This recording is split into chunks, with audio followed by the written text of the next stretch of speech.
Magandang umaga po sa atin lahat. Ngayon nga po ay gumagawa po si Kuya Jay. Ito nga po. Nilalagyan po muna niya ng mga kahoy yung taas nga po. Ayan. Kasi ayan po, nalagyan na po niya yan. Ayan po yung bakal. Ayan po, inaayos muna po niya yung mga kahoy yan. Inaano po yung bakal. Ito po yung nabili naming lona. Ayan po, ito oh. 6 na yards po. Ayan. Inaano muna po ni Kuya Jay yung mga bakal. Maglalagay muna po siya dito ng lona kasi nga po, ang tagal na nga pong umuulan. Ayan oh.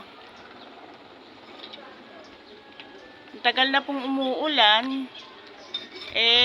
Wala pa po kaming pambili dito ng bubong. Kaya po, lona po muna yung nilalagay ni Kuya Jay. Kuya Jay! Hoy. Hi, good morning. Ayan po, mag-ingat po tayo sa panahon. Kasi nga po, yung tubig po ay Maulan. palaki po ng palaki. Tapos ulan nga po ng ulan. Kami sa taas ngayon. Wala pa nga lang pong bubong. Mga lambers. Ayan, kaya nilalagyan muna po ni Kuya Jay ng lona. Ayan. Ayan po, pinopormahan na po ni Kuya Jay. Yung lona nga po. Maglalagay muna po kami ng lona dito para nga po hindi kami mabasa. Ayan po, thank you Lord. Tapos na po yung aming bubong. Ayan. Kahit po lona. May masisilungan na po kami. Ngayon po, medyo umaraw. Pero kanina po, ulan ng ulan. Ayan. Binili po namin yan sa Apalit yung lona. 6 na yards po.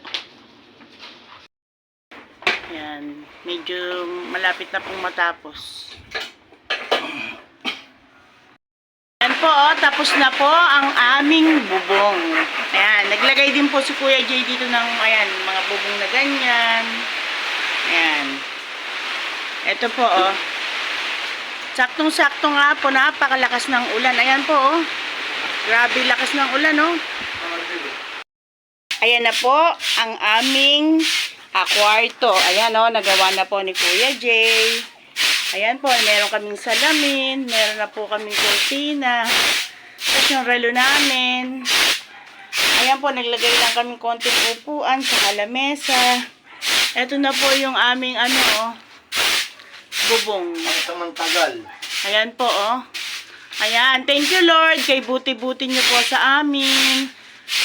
Pag lumabas po kayo, ayan. Ayan po, ayan. Ito po, may lamesa po kami dito. Nandito na po yung tinapay namin, kape, palaman, ayan. Ayan po, marami pong salamat Lord. Ayan. At ayan po, ayan oh. Ayan na po yung tubig, baha. Ayan, malalim pa rin po. Ingat po tayong lahat. God bless po.